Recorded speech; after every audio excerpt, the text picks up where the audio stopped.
je me présente, je m'appelle Roxane Néron-Lefebvre et je suis chargée de communication à la Ville de Montréal pour l'arrondissement des Rivières-des-Prairies-Pointe-aux-Trembles. Dans le fond, mon travail, c'est que je suis chargée de faire la promotion des projets pour les différents clients que j'ai dans mon portefeuille de clients.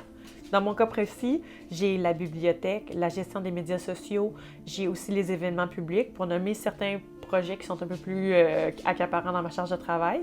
Et faire la promotion, ça touche diverses sphères. Donc, on peut parler autant de façon numérique auprès de la population, à l'imprimer, tant sur des panneaux de rue. Donc, c'est vraiment une promotion globale de 360 degrés. En ce moment, on est dans mon bureau à la maison parce que j'ai la chance de pouvoir faire du télétravail. Donc, j'ai mon petit oasis créatif pour travailler. Je me décrirais, sans me définir par mon travail, comme une personne sensible, réfléchie, qui aime la vie, qui aime les gens, qui aime aussi bouger. Donc, je me décrirais peut-être comme, ce serait bizarre à dire, mais comme une boîte à surprise en fait. Tu sais jamais sur quoi tu vas tomber, mais c'est toujours quelque chose de fun. Claudine Toin, je suis la voisine de Roxane. Roxane, la première fois que je l'ai rencontrée, elle est venue cogner à ma porte avec un sourire éblouissant et ne voulait pas me déranger. Et j'ai vu qu'elle était délicate. C'est un ange. J'ai demandé à un moment donné si elle voulait m'aider à déménager un meuble et immédiatement, ça a été oui. Puis moi, j'ai parlé avec... Je voulais que son chum le fasse. Elle a dit non, non, je suis capable. Et elle est forte. Elle est forte, physiquement. Elle fait de l'entraînement, ça paraît. Ça paraît. Et elle ne veut rien avoir en retour. C'est un ange. Donc, j'ai un parcours scolaire assez atypique. Tout d'abord, moi, j'ai fait mes études en inhalothérapie. Je ne sais pas si... Il y a beaucoup de gens qui connaissent ça. C'est un domaine où est-ce qu'on étudie le système cardio-respiratoire. On est comme des spécialistes de quand les gens respirent, puis surtout quand ils ne respirent pas. Donc, j'ai fait mes études là-dedans et j'ai même commencé à pratiquer un petit peu à l'hôpital du Sacré-Cœur en tant qu'externe. Et puis, finalement, je me suis rendu compte que c'était un milieu qui était quand même assez... stressant. Donc, j'ai essayé de retrouver dans un autre domaine une relation d'aide et j'ai trouvé à travers les communications qu'on pouvait avoir ce lien-là avec l'être humain, avec le public, de façon peut-être un peu plus 9 à 5, là, un peu plus smooth pour être plus réaliste avec ma réalité puis ce qui me rendait confortable en tant que personne. Un moment marquant dans ma carrière, c'est sûr que c'est quand j'ai entré à la Ville de Montréal. Pour moi, je trouvais que c'était quelque chose que je valorisais énormément, j'étais fière. Je sais que c'était pas nécessairement quelque chose que les jeunes font habituellement parce que les jeunes vont plus butiner à avoir envie de la vie de start-up ou des affaires un petit peu plus déjantées. Mais je suis une personne qui a besoin de stabilité puis de routine.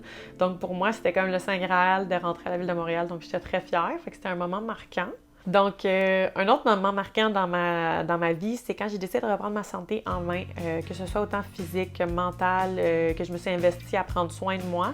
Eh bien, ça m'a permis de me développer puis d'avoir une meilleure confiance en moi, d'être plus sûre de moi dans ce que je faisais au travail puis d'avoir confiance en mes moyens.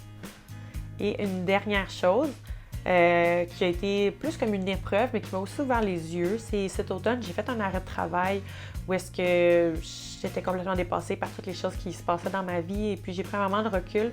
J'ai réalisé que les gens nous aiment pour qui on est, pas pour ce qu'on fait. Tu sais, dans le fond, c'est niaiseux, mais j'ai gagné un prix, mais que je peux pas y aller. Ben, je peux, mais en tout cas... Tu as gagné un petit? J'ai gagné un prix dans mes temps libres. J'aime vraiment ça, dessiner. Ça me permet de faire aller ma créativité puis de me vider l'esprit en faisant quelque chose que je trouve qui est toujours très beau. Dans le fond, mes aspirations, ça reste encore un peu sur la thématique de la simplicité. C'est de profiter pleinement des moments et de trouver un équilibre dans ce que je fais, tant que ce soit au niveau du travail, du sport, de donner du temps à mes amis, à ma famille, à mes relations. Donc, c'est vraiment, le mot d'ordre, c'est la simplicité et l'équilibre. Salut les filles! Venez vous entraîner avec moi. Je vais vous montrer comment ça marche ici. Aujourd'hui, je suis au studio M-Fit. Dans le fond, c'est le gym où est-ce que je m'entraîne à toutes les semaines. Et je suis après un entraînement, comme vous pouvez le voir. C'est important pour moi de rester active parce que je suis une personne qui est impliquée dans beaucoup de projets. Et puis le gym, ça me permet d'avoir un équilibre. L'équilibre que je veux dire, c'est que ça me permet de me vider la tête, de, pardonnez l'anglicisme, mais de me grounder puis de me remettre à zéro.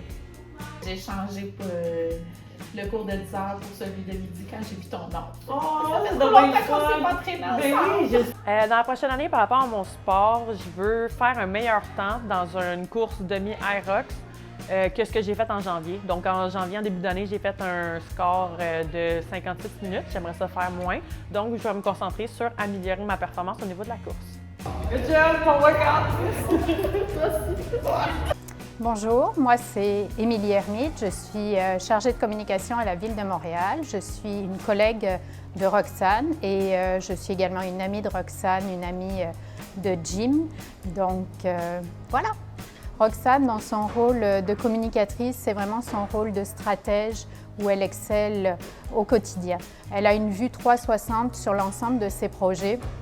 Elle identifie toujours les angles morts et elle saura toujours trouver une solution à un enjeu ou à une problématique que peut poser un scénario X ou Y ou même au niveau financier. Roxane, elle se démarque par son rôle conseil.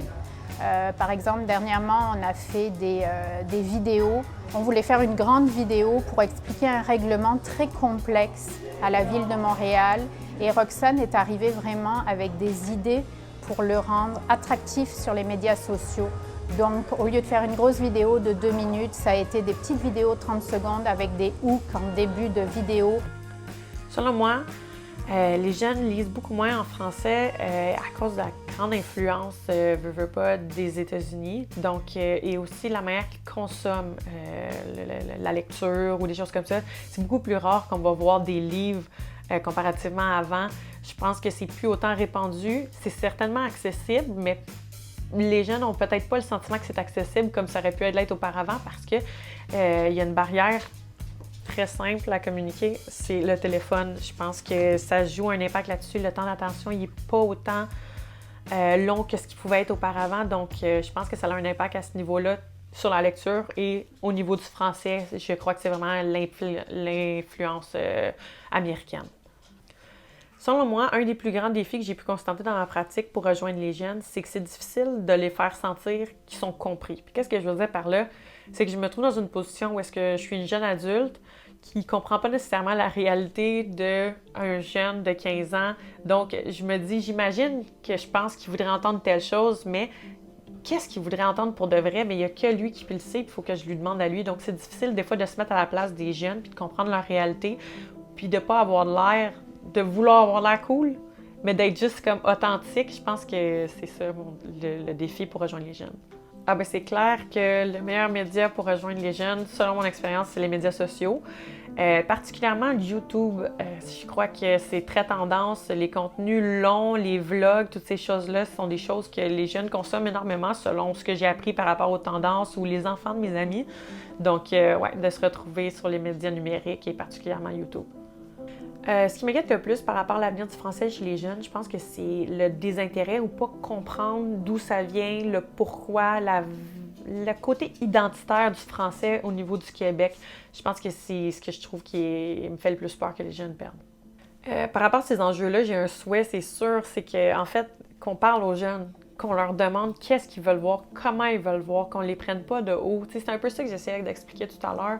C'est que le but, c'est que les jeunes se sentent écoutés pour de vrai et considérés parce qu'à cet âge-là, tu vis tellement d'émotions, tu apprends tellement de choses, tu es en train de te développer en tant qu'individu, puis te faire comme prendre de haut par une autorité, tu sais, c'est pas super pour passer des messages ou de transmettre l'information. Oh ouais, il était tellement excité, là. Next level. La solution, je pense, pour ces enjeux-là, c'est de leur donner une voix en allant les voir puis en leur demandant concrètement ce qu'ils veulent, puis de façon réaliste, d'exposer c'est quoi les limites qu'on a. Parce qu'évidemment, lorsqu'on communique, on a des cadres qu'il faut respecter. Je pense notamment à moi-même au niveau des communications municipales. C'est sûr que je ne peux pas dire ce que je veux ou comment que je veux le dire, mais il faut être capable de pouvoir faire œuvre de créativité dans des situations comme ça. C'est pas parce qu'on a des limites que ça doit éteindre la créativité. Au contraire, je pense que ça doit comme être de l'huile sur le feu.